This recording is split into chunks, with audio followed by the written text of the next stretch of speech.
రేయ్ ఏం చేస్తున్నారు? ఏందది? ఏ పావురం నానా, పిలు పావురం. పావు పావు. అయ్యో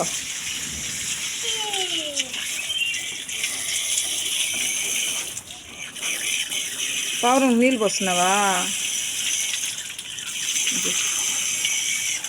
చెప్తాను నీళ్ళు బాగా ఆడుకుంటాను నేను స్విమ్మింగ్ పూల్ కూడా, అందుకే నేను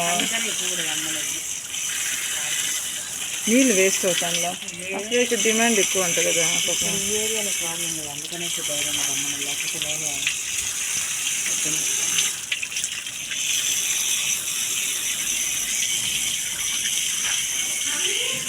నానా